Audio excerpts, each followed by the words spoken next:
Party people, welcome once again to the Party of One podcast, the actual play RPG podcast where the gaming table is always set for two. I'm your host as always, Jeff Stormer, and this week on the show I am joined by my good friend Nathan Paoletta to explore his new game, Imp of the Perverse, a game of Jacksonian horror, in which investigators of all kinds, haunted by the imp on their shoulder begging them to push a little closer towards darkness, go to battle with monsters, those that have succumbed to their urges and in doing so, given up their very humanity. It is very cool and moody, and I am super into it. You can find a link to where you can support Imp of the Perverse in the show notes. Before we dive in, a quick note about structure. This is character creation and monster creation. Technically, two separate recordings squished into one episode. The actual gameplay will come out later this week. Expect it Friday or Saturday when I have time to edit. But we wanted you to hear the full prep process and hear the journey of how we come up with a character as well as how a monster is formed. It's really cool and interesting. It gives us a lot of material to work with later, but know that you're going to get some spoilers for the stuff that is to come. But I think it's worth listening to because it's really neat. Two more quick things. One, a reminder to the listeners about the live show at Tattooed Moms on July 20th at 5:30 p.m. as part of the Philadelphia Podcast Festival. You know how much I love doing live shows. This is going to be a blast. Tattooed Moms is my favorite bar in the city. I can't wait. I really hope to see you there. It's going to be a great show. And lastly, some Patreon backers to thank. Thank you, Scott Paladin, Carolyn Delbert, and Gabe Obermeyer for your support of the show. I really appreciate it. You're helping make cool games, podcasts, and more stuff happen. We recently announced that we'll be paying every guest on Party of One moving forward. So any support on Patreon you can give to help make that happen and help increase those pay rates as well as to pay the people that make the show is really appreciated. So I really super appreciate it. It means a lot. And with all that said, let's throw it over to me in the past so that he can get started with the show. Take it past me. Get that going, make sure everything looks good there, and then whenever you are feeling comfortable, I'll go ahead and hit the big red button in Zencastr, and we will dive in. I am ready when you are. Oh, I guess the one question is, yes. Should I introduce you as Nathan Paoletta or Nathan D. Paoletta? Which do you prefer? Just Nathan Paoletta for spoken words. That's what I figured. I always like to confirm these. I appreciate that. All right. So hitting record in Zencastr in 3, 2. Thanks, future me. This week I am sitting down with my good friend Nathan Paoletta. Nathan, thank you so much for coming back on Party of One. Well, thank you so much for having me. So, real quick, at the top of the show, why don't you take a moment and introduce not just the game that we are playing this week, but as any other projects, games, etc. that you might want the audience at home to know about. Sure. Well, so for this week, you have graciously allowed me to come here to start off a short story in the Jacksonian Gothic world of Imp of the Perverse. And this game has been dominating my life recently, so I don't really have a huge amount of other projects going on actively. I will be having a game design zine that I launched during the Kickstarter Zine Quest thing. That's actually going to be coming out pretty soon. So if you're interested in, the art and practice of RPG design, I am doing a cut and paste style zine, incorporating the wisdom of all of my texts of the wiser designers than I, along with my own thoughts on that. So that's the next thing. But other than that, I'm just trying to get Imp of the Perverse. It's done. Mm-hmm. It's at the printer, but shepherding it, into the world physically is my life right now. I as somebody in the same spot, I know that feel very well. So, solidarity, my friend. So tell me about Imp of the Perverse. Give me the pitch before we in this episode we are going to be making I'm going to be making my hero, my protagonist, mm-hmm. and then at the end of the episode we're going to have a special sort of solo recording where you're going to after the fact go and make us a monster. Mm-hmm. But so give me the pitch of the game before we sort of dive in and sort of create the Jacksonian horror world that we will be inhabiting for our next episode. Right. So this game is as you might imagine from the title, inspired by the work of Edgar Allan Poe, but not limited to that work. The idea is that in this historical 1830s, 1840s Jacksonian America, there is a shroud between the worlds of the living and the dead. And from across that shroud come the imps of the perverse onto the shoulders of those who have some kind of perverse fascination or drive to do something that it satisfies you to indulge in it, but you know that it is ultimately damaging and wrong. Sure. So those who are afflicted with such imps, they can feel the ripples in the world caused by these disturbances of the shroud, including the very serious anxiety that's caused by the presence of a monster. And monsters are those who have fully given into their perversion and physically turned into a demonstration, a incorporation, if you will, of that perversity, of that desire. So monsters are all unique in the sense that, there are no vampires, there are no werewolves, but there might be someone who was so indulgent in tastes of the bizarre and arcane that they ended up only being satisfied by the blood of the living, and then they have turned into a creature that can only live on that, right? Yeah. And then it goes from there. So your protagonists, in order to rid themselves of this imp, rid themselves of this desire, can the way to do that is to hunt down those who have already given into it and save human society from the terrible things that they are doing. So it is the hunt itself that both that both might draw you farther in, because the imp gives you power, right? But it's also the thing that will enable you to see your humanity and regain it. So it's a monster hunting game, but it is also a psychological horror game as you experience this process of the temptation of your protagonist to give in to that which they desire. I love that. That is a hell of a good pitch. I am extremely into this. This feels like my jam already. I'm excited. Excellent. Right. So, it is kind of a, for lack of a better term, a party style game in the sense that if you have, if you have a group of players who are all playing protagonists, and then there's the editor, who will be me in this case, who is responsible for creating the monster, and then the monster's web, which embeds the monster in a social relationship with the protagonists through the other characters that are going to be in the story. And the premise is generally that you are going to be working together in this effort, and the rules, but the rules scale down to a one-on-one situation fairly easily. There's a little bit of change to how the progression. There's a little bit of change to how the progression mechanic works if you're going to play multiple chapters for a single player, but other than that, most of almost everything that we're going to do in the game is the rules as they apply to a 3 or 4 person game as well. Awesome. It's fantastic. So I have in front of me the playbooks or the play sheets for protagonists of the East and South and protagonists of the West. So I guess my first question to you is: does it where is our story being set? I was going to ask you that question in terms of, is there a particular locale that you would like to explore? So the reason this is set in this period of history, in addition to it covers when Poe was actually writing and publishing, is the thematic resonance is that this is a really dynamic time. America is basically going from 2/3 of the landmass to coast, sea to shining sea over the course of this 20 years. We're seeing a shift in our political system to the two-party system that we know today.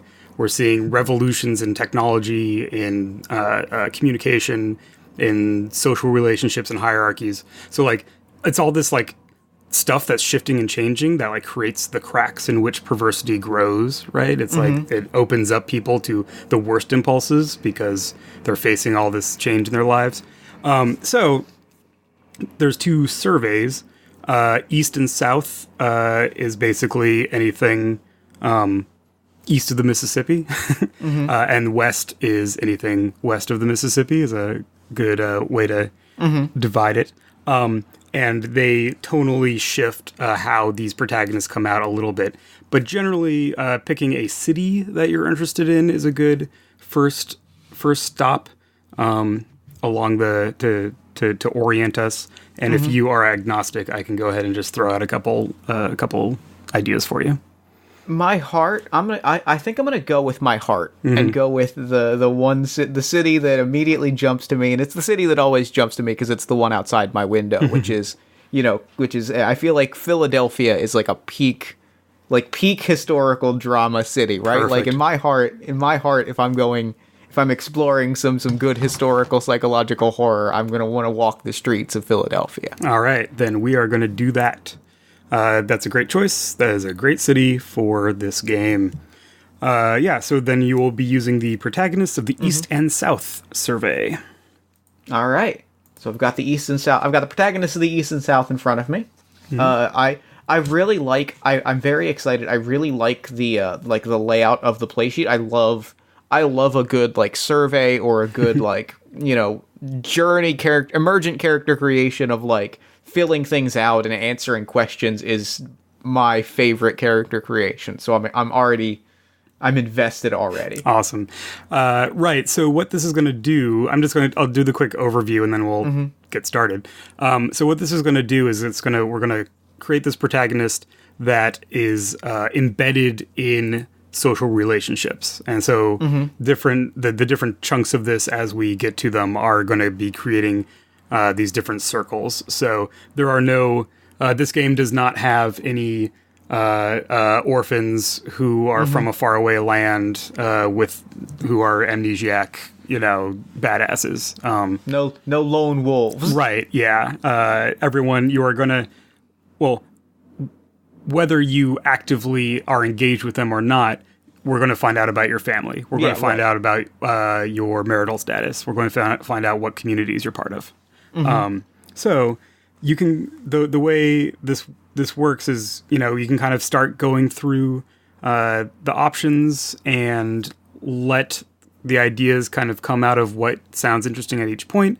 Or, if you pick something and then you already have a picture of that's who this person is, then you pick things that are in line with that.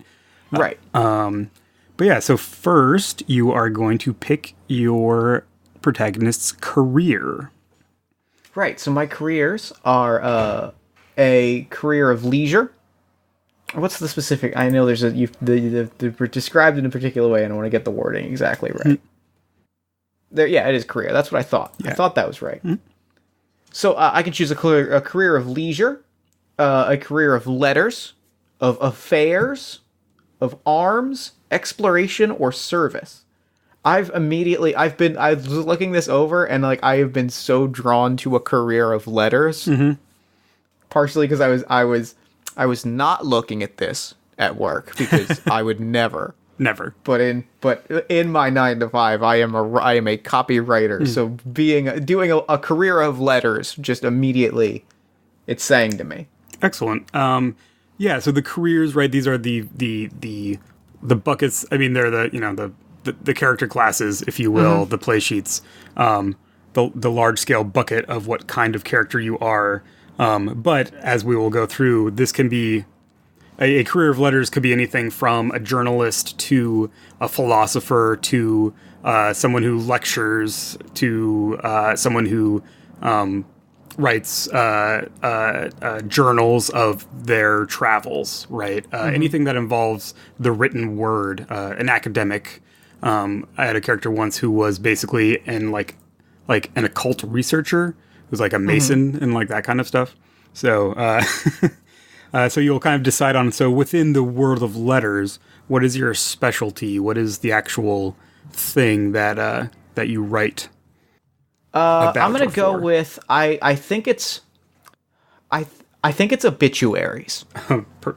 All right. Well, you're going to make this easy for me, I see. Thank you. I feel like if I'm going for it, I'm ringing the bell. I think that I am a writer of obituaries. I think that I am the person who writes of your life after your life has ended.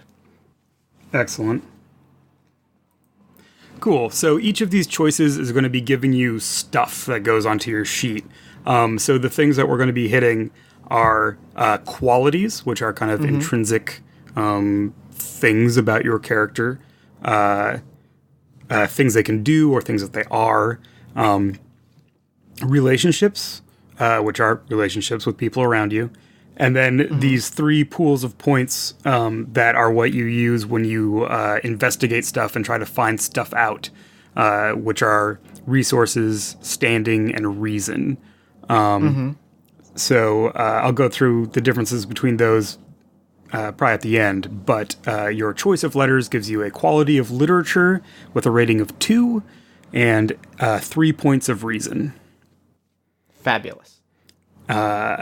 Next, we go to your choice of are you a man or a woman, or which do you pass as, which is to say that both we are playing this as modern people, and also there's much historical precedent for non-normative gender expression, right? That is a choice if you want to explore that.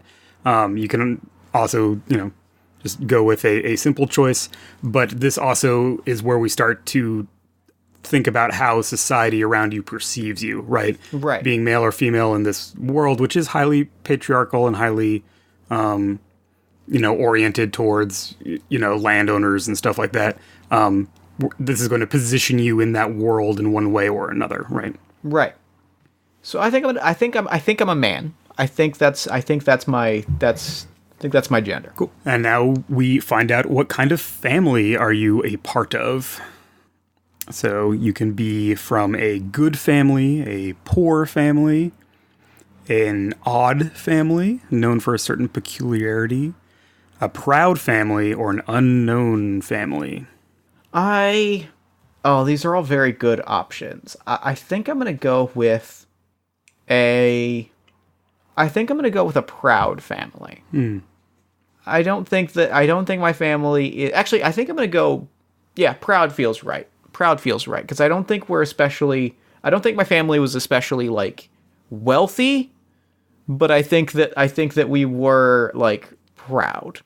Are you... and these are all kind of amorphous, and you can kind of lock these down as we go, right? But something to start thinking about is, are you... tight-knit with this family? Are you, is part of the pride that you are very, keep together as a unit kind of against the world? Or is part of the pride maybe about you being self-reliant and being out in the world on your own? Are your parents still around? Do they matter to your life? That kind of stuff can be in the background while we're going through these other, options. So for a proud family, recognizing no insult upon them, gives you a quality of pride with a rating of 1, a point of resources, and a relationship with a single family member at a rating of 2. And again, you can decide who that is later, or if you immediately know, can make a note about it. I think that my family is proud of, not necessarily being, hugely successful. I don't think we're rich, but I think that, they, my family has built a life, right? A modest living, and then, my parents probably immigrated in, and they kind of, they run, a small shop. And then, I think maybe I'm an only child. And so I think that I'm going to say my relationship is with my mother.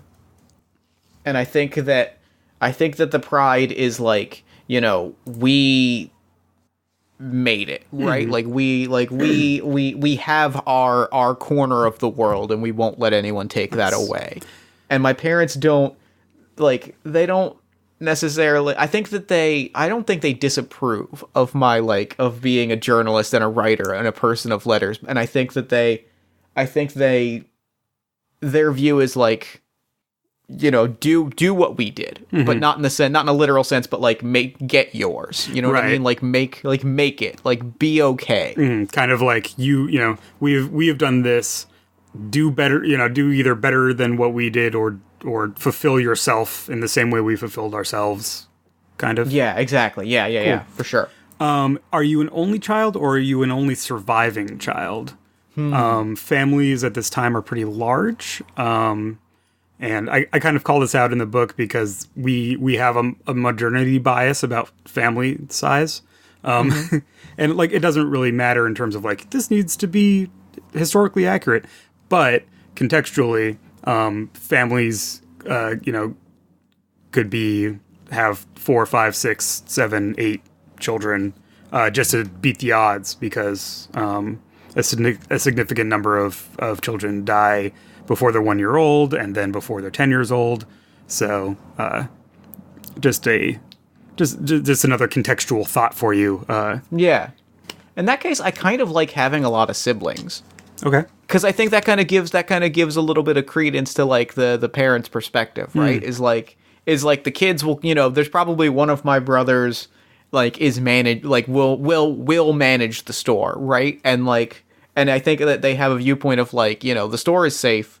There's like probably 4 or 5 other siblings out there doing various things, and our parents have a viewpoint of like, you leave, you do what you want to do, as long as you are living comfortably and like, making a living doing what you set out to do. That is what matters to us.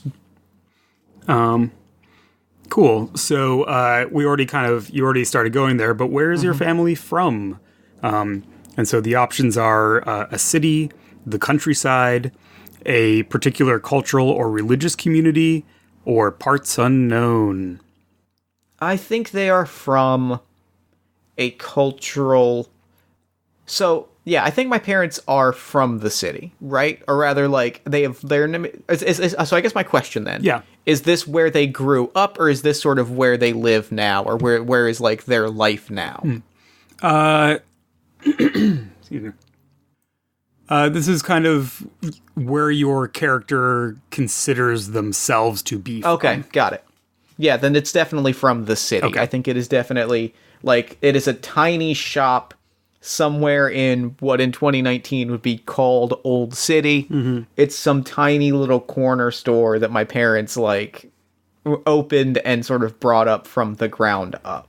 Cool. So it's kind of like you and your siblings are basically first generation immigrant, right? Yeah. You were born in America. Yeah. Right. So you're like, I'm from Philly. My parents are from, Germany or wherever. Yeah. Yeah. Cool. So that gives you standing in Philadelphia. 2 points of that. Perfect. Cool. Next is your marital situation. The title is Marriage, and the question is, what is your situation? So there's 2 independent choices here. One is whether you are married, unmarried, or a widower, in your case. And then, do you have children or do you not have children? I think I am married with no children. I think I have... I think I have, essentially, like, I think I have a husband, is where I think I want to go with it. Or, like, at least a live-in sort of common law husband situation. Okay, cool. So this is a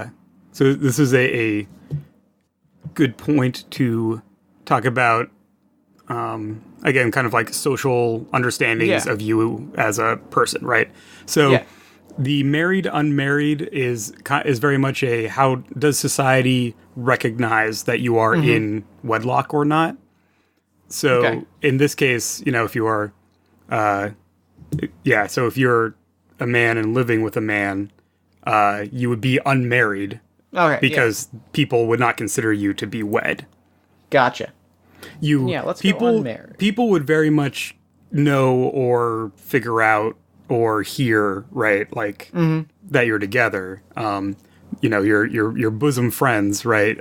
Yep. But yeah, the choice is one of societal recognition because it aligns you into social relationships. No, that makes sense. So yeah, then I'm gonna go with the unmarried because I think I am living with a man, like a long-term roommate, and we are in love and very close, and we are living together. And I think we have no children. I think it is just the two of us. Right. Cool. So you have the quality of unmarried at 1, and then no children gives you a relationship with any one of your choice at 1, which I think in this case would make sense to be your we'll call him your husband for now, for lack of a better term. And then the next question on the survey: are you happy in this situation? I'm going to say very much yes. Yeah, awesome. And I'm going to that gives me extra 1 to equality or relationship. I'm going to put that relationship with my husband up to 2. That sounds perfect. All right. So now we want to start thinking about your perversity, right? That's why we're here. And to get us into that mode is deciding whether you are closer or not to the shroud. Have you hunted a monster before? This is a pretty big choice. If you have hunted a monster, it means that your lucidity, which is a central stat that measures how far away you are from giving in to the imp, starts off at 4 instead of 5, so it's a little lower. You have fewer empathy points to make new relationships and find out things about a monster in play. But you get a supernatural gift granted by your imp, a supernatural edge. If you have not hunted before, then you are more human, you have more empathy, no special power, but you do get another point of reason. So I think I have hunted a monster before. I think for a one-on-one, that's probably pretty good choice. Most people in single session games choose to have hunted before. Yeah, that feels like the right option. And so I'm going to have 1 empathy, 4 lucidity, and I get to pick an edge, a supernatural gift guided by my imp. I can either speak to the departed, mesmerize the living, see the imprint of a murder, hear the echoes of others' thoughts, taste the emotions of my fellows, or smell deceit, treachery, and dishonesty. I think I am going to... I don't think I want to speak to the departed. That feels too easy. For you can get the obituaries coming and going. Yeah, it feels like I would make my job less fun, honestly. I was just going to say, it's amazing how he always gets these obituaries in, like, the day after they die. The detail in these obituaries is remarkable. They're so rich. I kind of love, like, seeing the imprint of murder. Mm-hmm. I feel like that's a good... That feels like... That plays, I think, very nicely off of the obituaries in a way that's not... Actually, I think I'm going to go smell deceit, treachery, and dishonesty. Just feels... Like, that just feels cool. That I think is just where I want to go with it. Great. Because I think that also kind of plays off of his career in a nice kind of fun way. Is like, you know, as I'm getting the stories on the obituaries, I can kind of like know when I'm being fed a line about like what the person accomplished. Sometimes do your obituaries turn into like exposés a little bit? Like a little bit. I think a little bit. Nobody had any idea that, you know, this happened. Despite claims to the contrary, we at the Philadelphia Inquirer know that, you know, that this person has done this. We can exclusively reveal. Oh, that is peak journalist right there. I can smell deceit, treachery, and dishonesty. Cool. So does that is any of this starting to point towards the perversity that is? Yeah, I've got kind of that this guy has. I've got kind of 2. Is this, I guess the question, is this an open-ended question, or are there choices to make? Because I know in the past I have given an open-ended answer. And this is open-ended. So okay. Perversity and its counterpart, which is greatest strength, your most human quality, those are free-form. Okay. We will workshop them a little bit to get to a good place. Then I sort of got 2. Okay. And I'll throw it out to you and kind of see if one of them, if you feel like one of them, it's like there's the easy one, which is sort of morbidity, right? There's the easy one, which is that like I am drawn into the life of like the dead and of murders and things, and that feels like an avenue we could go. But I also like if I can smell deceit. See if I can find just the right word. It's almost like an emotional sadism. Mm-hmm. The idea of like I like making you squirm a little bit. Mm-hmm. Like I like reveling in. In fact, I think that's the one I think I might want to go with. Yeah, that sounds rich to me. The idea of like I know when you're lying, and I don't necessarily, and I'm not like a muckraker. But like will you engineer situations in order to catch people in falsehoods just to watch them squirm, like that kind of a little bit. I like that. I like it as sort of a knowing that this is fun because it's riffing on a mutual interest. But yeah, it's a little bit of a morbid Columbo situation. Okay. A little bit of a cruel Columbo of like I'm not doing it to like bring justice. I'm doing it because it's fun for me. And I'm not necessarily going for that big dramatic confession. I just want you to kind of know that I know. And to sort of have that knife, like twist that knife a little bit. If you then go and confess, great. We get an exclusive. But the important thing is that I get to kind of position myself in a position of power. Right. I think, and so that's kind of the juicy heart there, right? Is this sense of having power over someone else? Yeah. Yeah. Because of your superior knowledge or your superior ability to like keep them fooled or because you know more than they do because of your edge or other reasons. Yeah, that feels right. That feels like what I want to go with. Cool. And yeah, so generally perversities, we have this conversation with everyone who's making a protagonist, right? The idea is to take the initial thought and dig down a little bit to make sure that we're getting either to like, a root thing that's a little more general usually, because in play, what we're going to be doing is seeing if your perversity applies to certain situations. Sure. So, we don't want something that's like really specific only when you're like interviewing someone, right? Yeah, right. So getting to this idea of it brings you this pleasure to have power over another and watch them squirm because you've trapped them somehow. Like that's nice and wide. Yeah, that gives us a lot of opportunities to play with that. Right. And it's also mindfully thinking about your relationship with other people. The one thing that I say in the book that came up during playtesting is that sometimes there's a temptation to take kind of an inwards facing perversity, like something like being paranoid or something like that, where the character action would be to stop interacting with other people. And it's totally cool to take that perversity and then figure out how that matter, like what that means for you in a way that does not shut you off from participating in the game. But like being mindful of that idea that you want your perversity to involve other people and not shut you away from other people. That's the only like real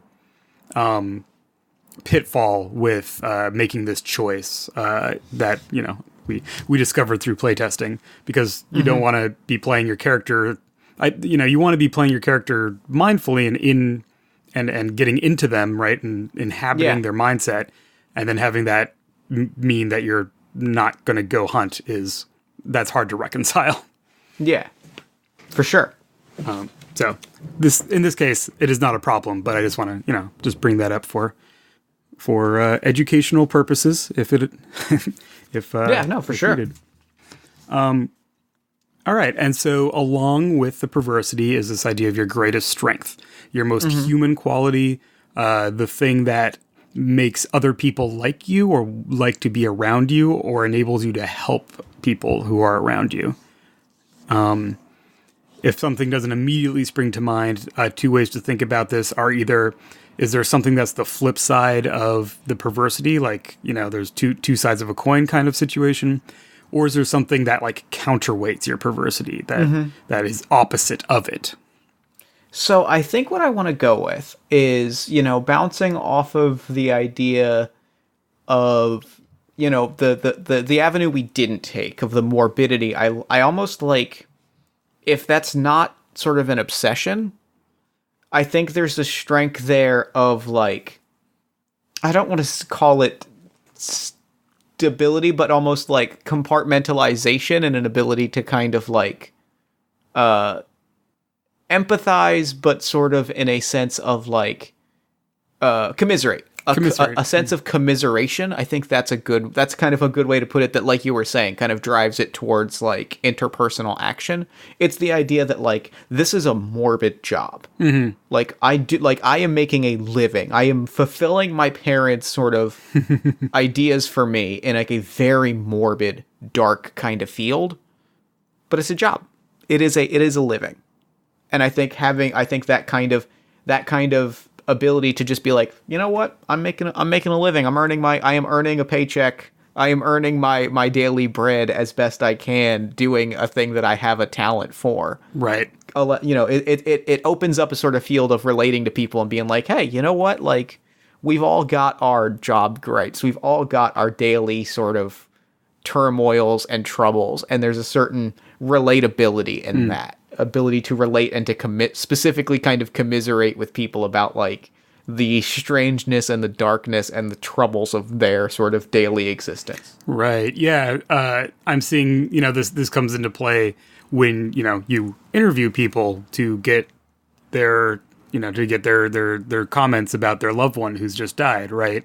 And you're not a vulture swooping in to pick the bones. They feel like you legitimately want to know what they're feeling because, they can relate, like you can relate to their whatever their job struggles are, their life struggles. And then they have this event and it helps me kind of tell the story. 'Cause I'm like, hey, look, this person lived a life just like I'm living a life. Like we all have lives and we all have, big giant events, but there's also a person underneath who has lived. So let's get to know them. That's awesome. I like that a lot. I'm really that feels, I'm glad we didn't go with morbidity, because I feel like this feels like a more fun approach to having sort of the dark job. Mm-hmm. Yeah. It's like you're really good at just like not letting it get you down. Mm-hmm. Yeah. And also, I can kind of see a bit of a dynamic here between which part of your personality comes out, or rather, the times that you are tempted towards your perversity is dependent on the person that you're interviewing and their attitude. So, like, if they're more of kind of a working class, making their own life kind of person, then it's easy for you perhaps to commiserate. But if there's some kind of like, there's someone who has, some kind of secret that's really gross, or you're uncovering some kind of darkness in their story, then it's like, well, I don't need to be as empathetic with this person because I can make them squirm and they deserve it. Yeah, it almost kind of turns into like the self-delusion of like, well, I have an obligation. That's good. It's my duty. Mm-hmm. That's real good. I love both of these. I think my name is Arnold Thurston Holbrook. That's a great name.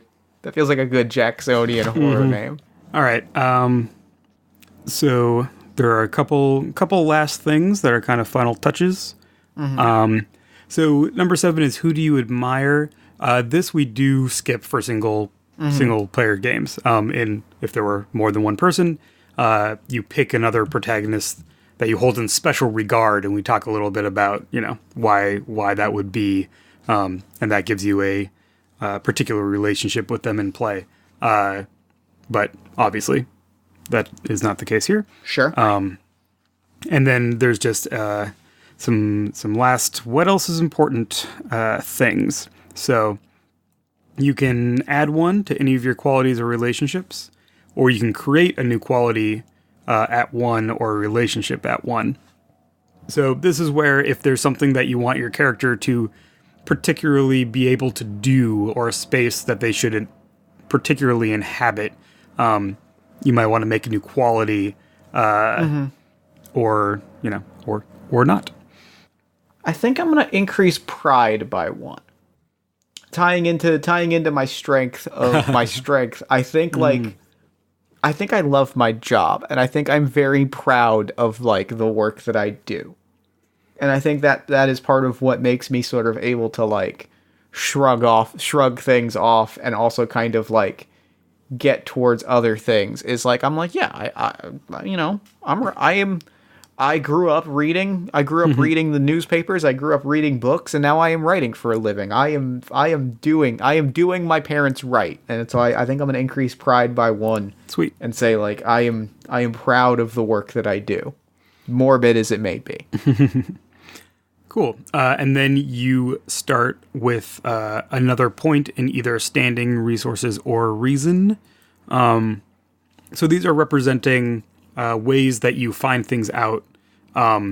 Standing is using your social circles and what you have standing in, which in your case is the city of Philadelphia. So that's pretty general, which is helpful. Resources is spending money, bribing people, or using the fact that you have money to get favors, that kind of thing.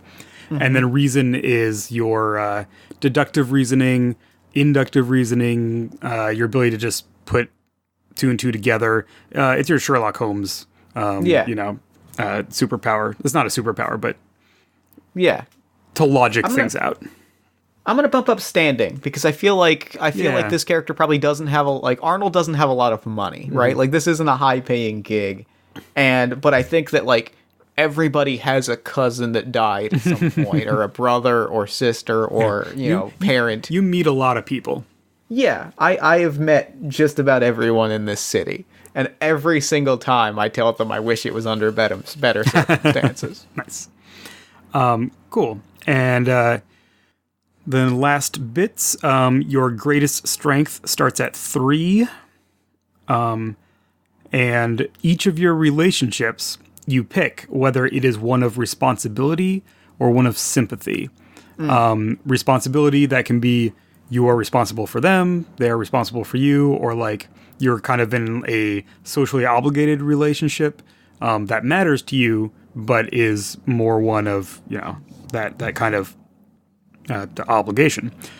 Sympathy is more, your heart beats faster when you see them, or your bosom companions, or, you have some kind of deep connection that isn't necessarily romantic love, but is, more by choice perhaps than a responsibility relationship.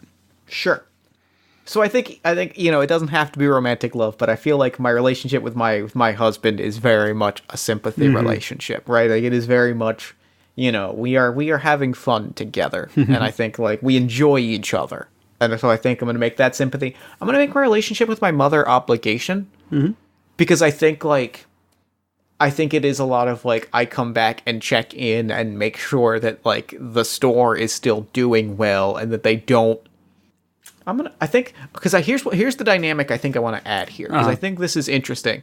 I think I'm checking in as much to make sure that like I'm not needed more around, because if my parents have the viewpoint of like, go chase your dreams, chase your destiny, like I almost like the idea of like checking back in and be like, you're still cool, right? Like you're good. You don't need me. Fine. I'll go. I just want, normally parents I think are a little, we kind of picture the parents as a little more like, following our footsteps. So having parents, especially at this time period, that are like, go dream, chase things.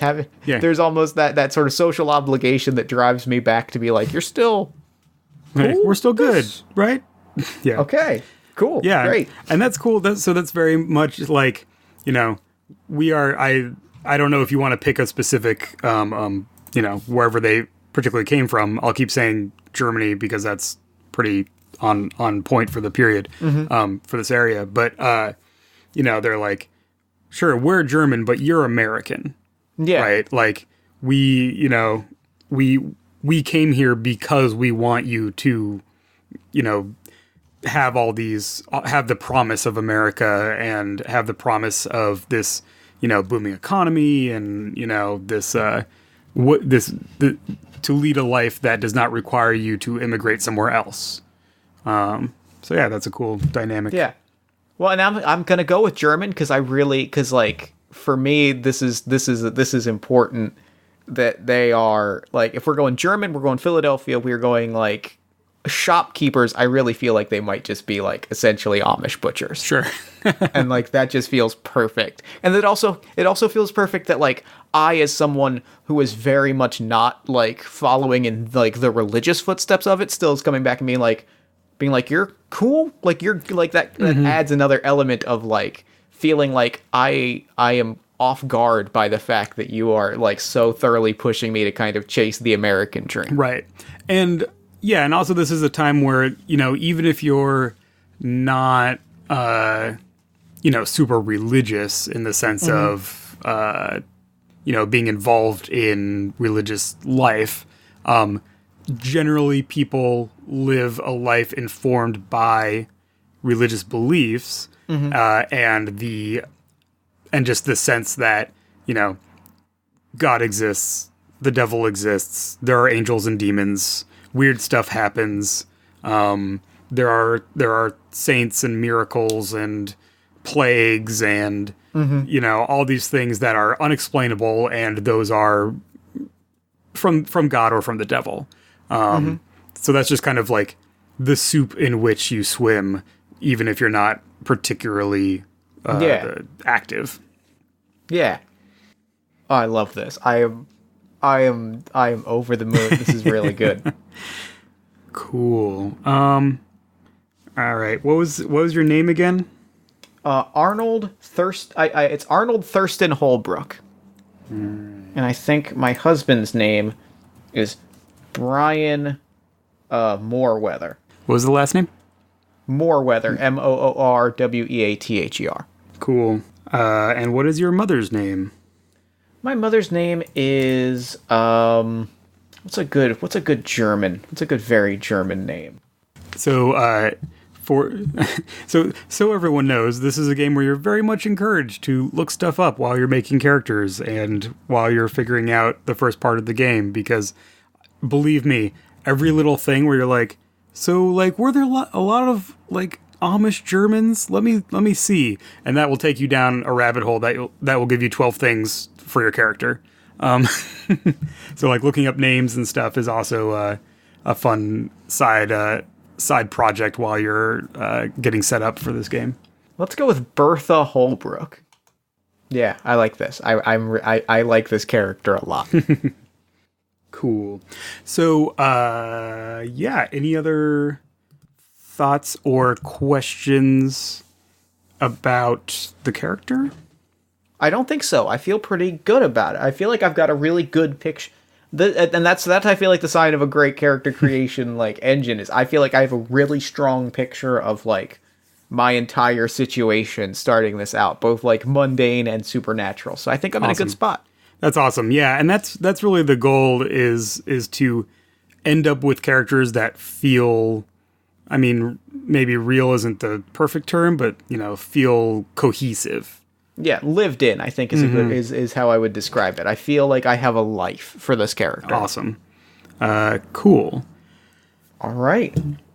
Well, with that, we will throw it over to your solo recording, and then we'll come right back for our social media wrap-up stuff. All right, everyone. Now that we're alone, I'm going to go through the process for making a monster for Imp of the Perverse.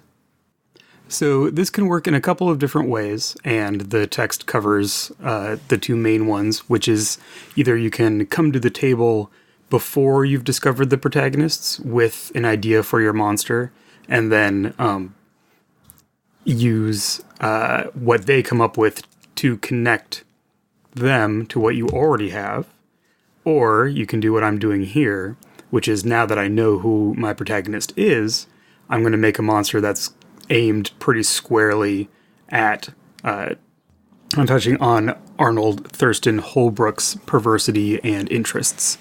The game works totally fine either way, and in fact, there are a set of ready-to-play chapters, which come with monsters that are fully fledged, and also a set of pre-generated protagonists, and also there's a menagerie of monsters from the fevered imaginations of Kickstarter backers in the text that are all pretty much ready to drop into any web.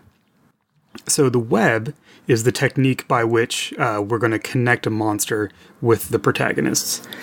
This is a relationship map, essentially, with a specific emphasis. At the center, in the center of the web, if you will, is going to be our monster. Around the periphery, to start off with, are going to be our protagonists. And then I'm going to establish a couple other characters that are closest to the monster, usually either those who have the most interest in protecting it, or those that it has the most interest in as potential victims or servants or whatever. And then the next layer out are character relationships, or rather the characters that are the relationships to our protagonists, as well as maybe any other that are implied or demanded by what I have in play so far. And the goal of this is to start off every chapter with an investigation to pursue.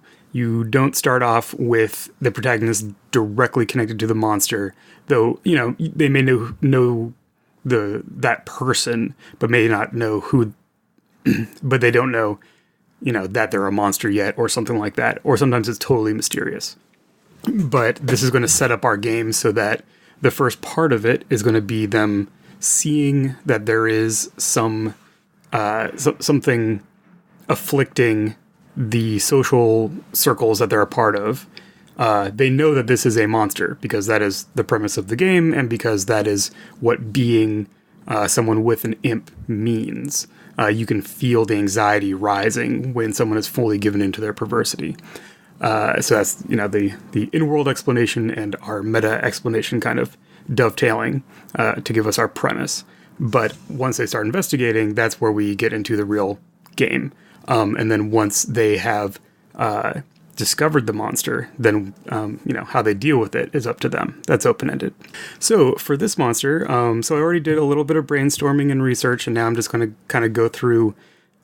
I'm going to summarize that thought process so that you don't need to hear long periods of silence while I look things up on Wikipedia. Sorry to destroy the illusion there. What I wanted to do here, and what I usually do when I start a monster, is to do a little cursory research into the city and the time, and find something that jumps out to me that I can kind of arrange against the protagonists to get a juicy idea. So in this case, we're in Philadelphia, and for the sake of framing any given game in the text, I divide up the Jacksonian era into three kind of sub eras, early, middle, and late, and those kind of break along significant events in history. There was what's called the Panic of 1837. That was one of the first and most impactful bank panics and depressions that the country fell into. And so that kind of divides the early period of this very bottom-up, yeoman-like democratic optimism with the election of Jackson, and all this expanding mercantile interests, from the middle period, which was one where the country was in a depression, and so social dynamics and tensions grew more intense, and there was kind of the growth of this is where we really see like the growth of interpolitical party strife, religious revivalism gaining more strength, sectarianism between slaveholding states and free states really taking hold, etc. And in the late period, I kind of break around 1846 with the annexation of Texas into the Union, and then the subsequent start of the Mexican-American War. And while this was, by no means a unanimously wanted or approved of conflict, it was something that united a lot of the nation in a certain direction. A lot of people viewed it as a response to acts of Mexican aggression, and the result was basically gaining the rest of the territory that we now consider America. That's where we include, New Mexico through California, Oregon through Wyoming and Montana, like all of that stuff is subsumed into the map by 1850. So for this game, I decided to set it in 1848 in Philadelphia, mostly because I felt like some of the things that were exciting Jeff about his protagonist were kind of optimistic, American dream-ish kinds of things, and also the newspaper business is one that is really juiced by the war. It was exploding throughout this entire era of history, basically, from the 1820s on. But the late 30s into the early 40s are when the penny press starts, and we have this mass dissemination of literacy as more and more people read newspapers and get the news of the day through their local penny papers, and not the more expensive newspapers that were published by business interests and politicians and private citizens who, had things to say. So that all kind of synced up to me to be more of a late period thing. So to pin it down, we're going to be in Philadelphia, 1848. The basic concept for this monster. So our protagonist is concerned with obituaries. He's around death. But he has this kind of positive approach to it that enables him not to get drawn into the morbidity of it, as we were just discussing. So I was thinking of so I wanted to go with kind of the flip side of that, which is a monster that is obsessed with death because it fears death. So this is the core perversity that I'm going to start working with. This fear of death. This monster is willing to go to any lengths to prevent its own death, and thus is obsessed with that of others, and perhaps performs some kinds of experiments or does some kind of interaction with those who are dying in order to learn more and stave off their own fate.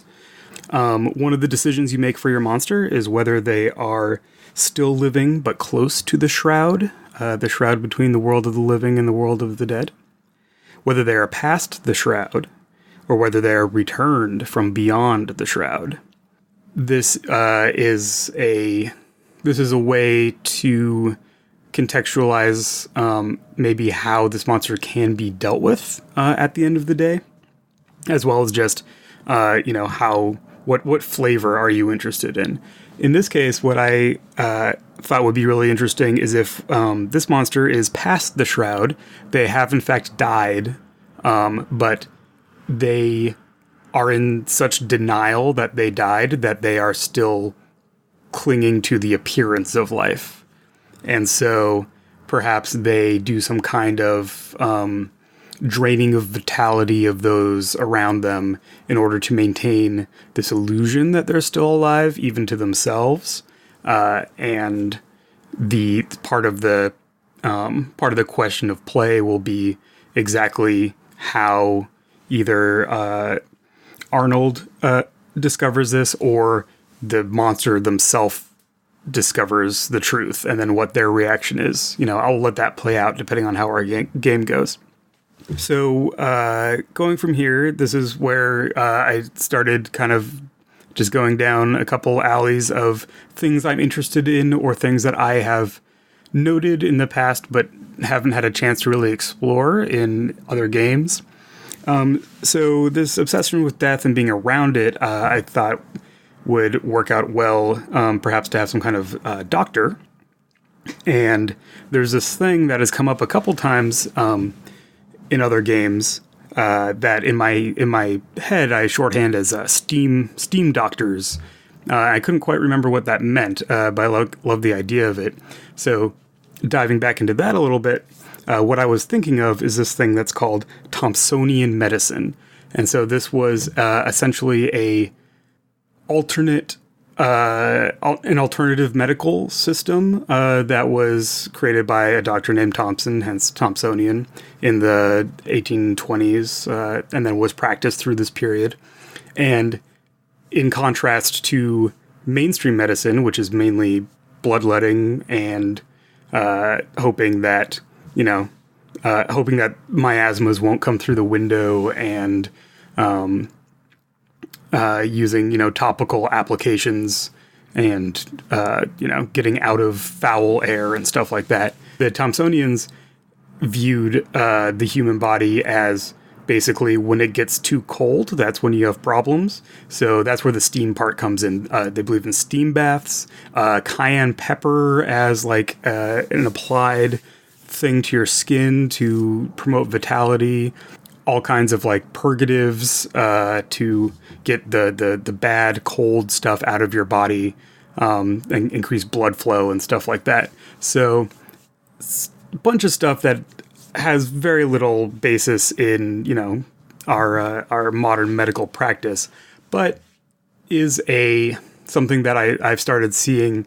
There's a lot of horror here. There's some bad things that this doctor may be able to do because of this practice. This also links into something that is part of the perversity to me, which is this quackery, this idea that this person is practicing these medicines and it's not because he thinks it's going to make them better. It's because he thinks he can get something from them through it, right? That's what is monstrous about this. And so that gets to like a really core idea for monsters, which is, which I think is probably something that comes about once you do this a couple times. But the idea is that your monster needs to be monstrous, needs to be something centered around a concept or an idea or actions that you, as the editor of the game, as the person sitting at the table, want to see destroyed because it is wrong. And that can be from your modern conceptions where you sit, or that could be, I suppose, from historical context to start off with.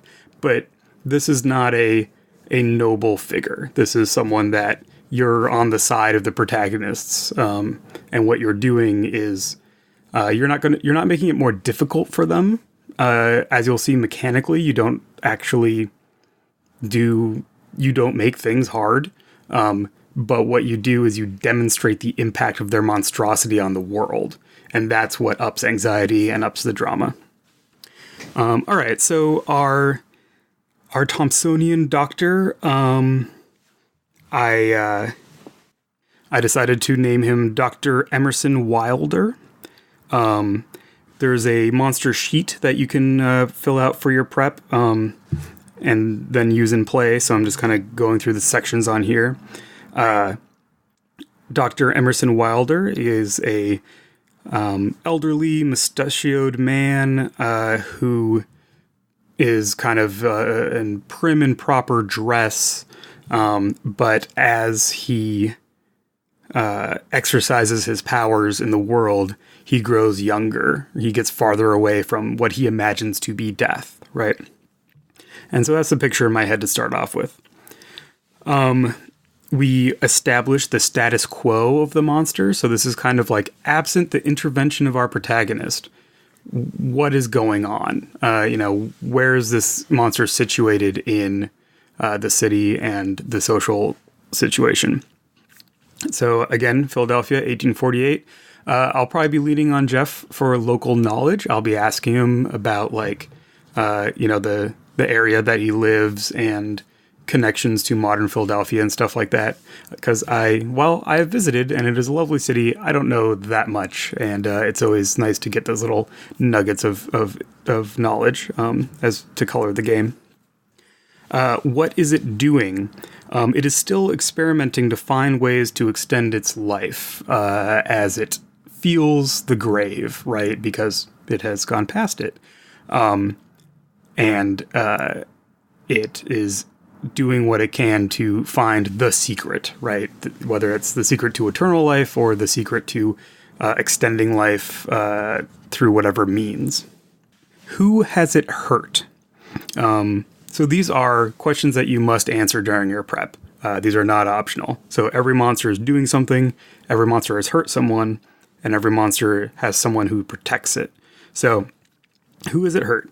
So this is where I went back to the relationships on Arnold's sheet and kind of start establishing the layer between the monster and Arnold's relationships. His husband, Brian Moreweather, and his mother, Bertha Holbrook. I've decided that Brian has a brother named James Moreweather, who is a physician's assistant. And we're going to keep this nice and tight because we're going to have the single protagonist and playing for, a single session. So maybe if there were more characters in play, or we're going to play over multiple sessions, we would complicate this a little bit. But I'm going to go ahead and say that James was the assistant to Dr. Wilder. James found the body of Percival Adams. Percival Adams is the answer to who has it hurt. This is going to be our starting kind of focus to get us kicked off. Percival Adams, who was found dead at home with bright red skin and all of his hair burned off. But there's no fire. There's no evidence of conflagration, right? So Dr. Emerson Wilder has killed this young man in some horrible manner.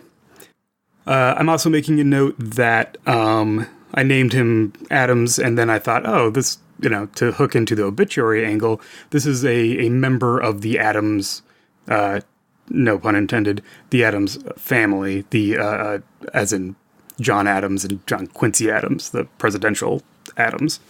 And thus that is perhaps the hook to bring Arnold in as doing the obituary, because this is a semi-famous person and it is a salacious story, which we'll talk about when we kick off the game, about the nature of journalism in this time. Who is protecting it? So I mentioned James Moreweather. I'm going to go ahead and say that he's protecting it because he legitimately believes in this medicine and he wants to be a good doctor. So he kind of has, I'm envisioning him as kind of an innocent to perhaps be, to perhaps have the scales, fall from his eyes at some point or something like that. We'll see how the game goes. And then the other character connection here is connecting in between the monster and the mother, Bertha, is this young lady named Frida Lipkowitz. Frida is the daughter of a family, a family that is friends to the Holbrook family. Perhaps they live in the same area. Perhaps they help at each other's stores, something like that. Frida is sick with consumption, because we'll go hard into our Poe-inspired themes here. She's wasting away, but these steam treatments seem to help her. And so she, perhaps Bertha views her as perhaps a kind of daughter, or, just is so big-hearted that this is someone that she really cares about and is paying attention to. But Frida is protecting Dr. Wilder because she thinks that he's going to make her better. And then the last section is who or what does it want? Sometimes this kind of develops through the first part of play. I try not to lock this down too much because there's a pretty basic starting point, which is, whoever's protecting it or whoever it is hurt, it wants something, that combines those people and their interests. So this is pretty straightforward. It wants to drain the vitality from both Frida and James, perhaps in different ways, in order to continue its efforts to preserve its own existence. While they perhaps have an innocent appreciation of Dr. Emerson Wilder, the monster knows that it is targeting them. It is not whatever level of not knowing what it's doing in terms of its being a spirit or not. It is actively trying to. It is actively willing to sacrifice these two people that depend on him for its own gain. All right, so now we get to the fun part. The escalation of this creature. So over the course of the game, I've said this term anxiety is going to rise. That's a mechanical thing, as well as a thematic thing. If we're playing at the table, I have this large red D6 that I use to represent anxiety. It starts at 1, and on a number of triggers during the game of things that happen, it'll go up. It'll go to 2, then it'll go to 3. Every time anxiety rises, the monster escalates in some way. There are 3 escalation ladders or arenas, which are the creature can escalate an area, either physical or social area that it can affect. It escalates in horror, so it escalates the actual stuff it does. The supernatural, creepy, weird powers that it has, those fall under horror. And so as things escalate, it gets more and more powerful or contextually horrific, or it gains new abilities. And then emanation. Escalating an emanation means that not just the monster using its powers to do things on purpose, but those around the monsters start to absorb its perversity and things happen to or through or by them, whether they're victims of the monster and thus they gain some kind of power as if they've been infected, or if it's someone who has been in a certain proximity starts to emanate a similar terrible vibe. Emanations are the things that kind of grow out into the world around this monster, regardless of what its actual agenda is. So when you do your prep, you fill in the first level of each of these. Each has 3 levels. And then if you have specific ideas for what escalation could be, you can fill those in now. You can also leave them open and just see what happens in play. Every time anxiety goes up, it's going to go up on one of these. You choose which one based on how things are going. And then, your next couple scenes can and should describe new things because of the escalation. So for area, we're going to start off with those in its care, so it can affect or infect only those who are in its active care, those that it is actively tending to. And then I do have an idea for escalation in area, perhaps kind of playing with the Steam idea. Anyone who inhales one of its treatments, and I'm envisioning that this is, steam and maybe smoke, powders, that kind of thing. If they're lingering in the air, perhaps, or if a patient has been told to dose themselves. Anyone that can smell those things is going to be able to be directly impacted by the monster. And this also, and I wasn't thinking this until I just said that, but this also is echoing our protagonist's edge of smelling deceit, treachery, and dishonesty. So I kind of like that, the poetry there of having that come up in play, perhaps. All right. The juicy stuff. What is the horror of Dr. Emerson Wilder?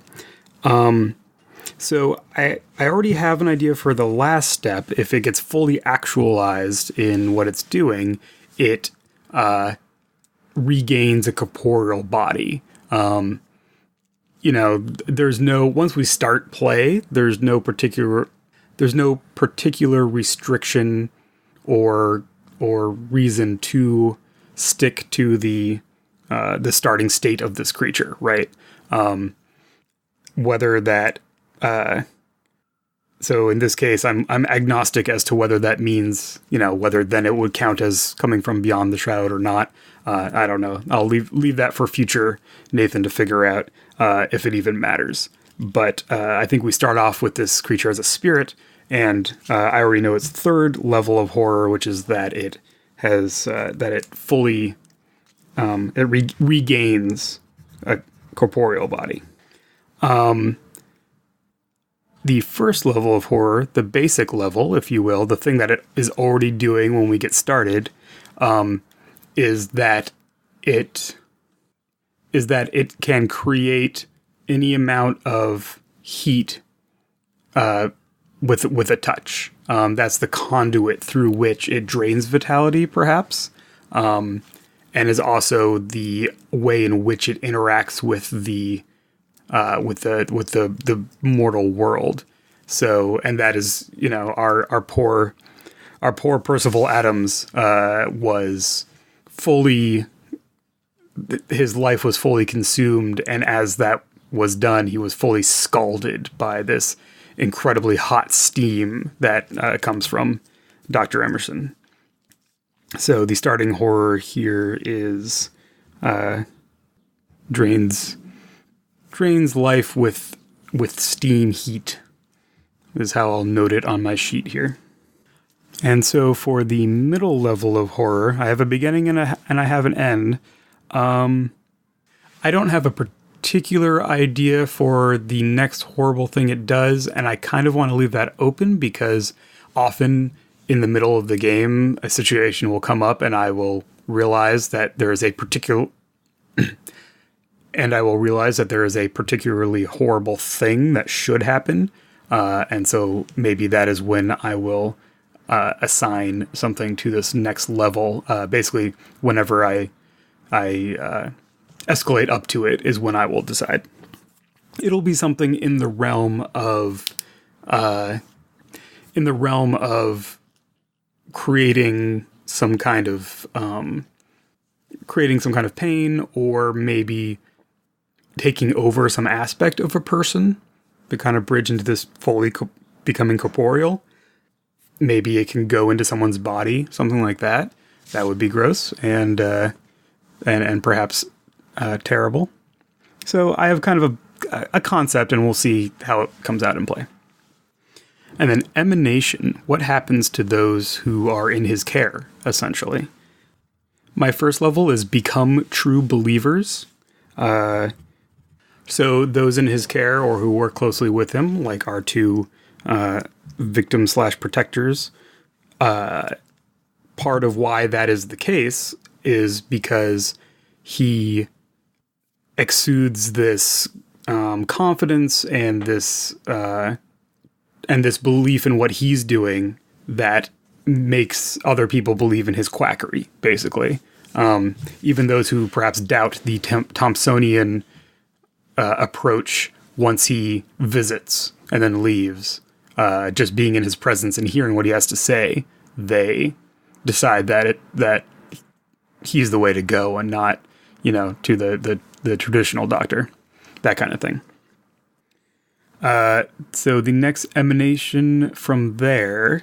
So what happens to those around him or those he is ministered to, I'm going to say that the next level of emanation, and this will be probably pretty severe when it happens, but again, let's keep it tight and intense for our play session, is that the fluids of the body of those that it is ministered to start to boil away. Perhaps the only way to replace them is for him to come and treat them again or something like that. But this is a side effect. This is not what he is doing on purpose. This is because of the nature of his monstrosity. He boils the blood and water and fluids slowly of those in his care. It slowly boils away, and they get more and more desiccated as he is gaining more and more strength, just because he thinks his ministrations are working, that he's discovered the secret, but it's at the expense of his patients, of course. And I'm going to leave the last step on that one blank as well. For the length of game that we are going to play, I'd be surprised if we hit the last one in all of those. But if something comes up in play, I have it open to me. And also, these steps of escalation are a guide. They're not a straitjacket. So if something comes up and I have an idea while we're playing, or Jeff says something and I'm like, oh, and I say, oh, that's way more horrible than what I have noted here, I'll just scratch it out and go with that. The whole goal here is to give myself the same kind of level of confidence to make decisions as we play, because of my prep on this monster, as the players have on going through the protagonist creation setup and having their sheet with all their stuff and this context for how they're going to behave and what they're going to do in play. So all this prep is basically just to give myself a whole bunch of material, get my head aligned with the concept for this monster, so that I kind of can think about what the most effective scenes are going to be once we get started.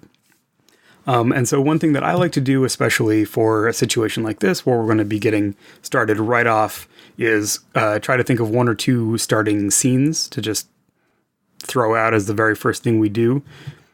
If I'm playing a longer game, I like to set up situations at the very beginning for the protagonist to just interact and kind of discover how their vibe is, and kind of let people get into character and all that kind of stuff.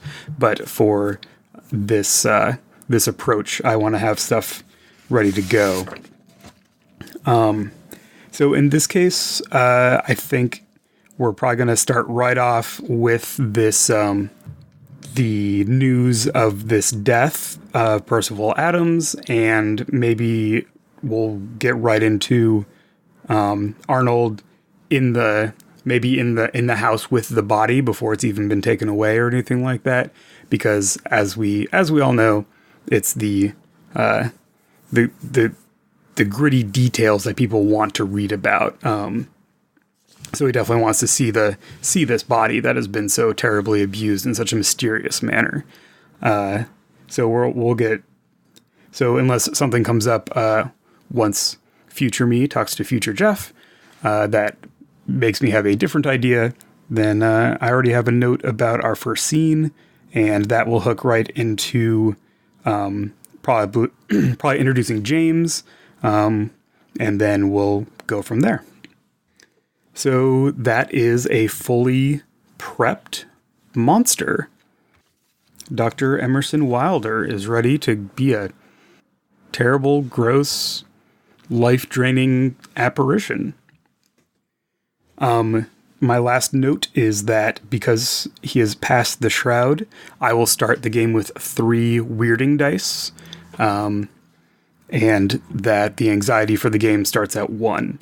And so that's the choice. Close to, past, or returned from beyond gives you 2, 3, or 4 weirding dice, and those are what I'm going to use to make it to make it more tempting for Jeff's character to give in to the imp. And that's it. So as I said, there are a bunch of examples of monsters that are already at this stage with their status quo set, who and what they want, and the first couple levels of escalation in the book. And they're kind of a little more general so that you can drop them into different games, or you can, align them with what your protagonists are about. But they range from, muckraking journalists to, there is another monster in the book that I was kind of thinking about that is a doctor that is afraid of death, kind of, but it's a different bent where that's a young doctor who is afraid of mental decline.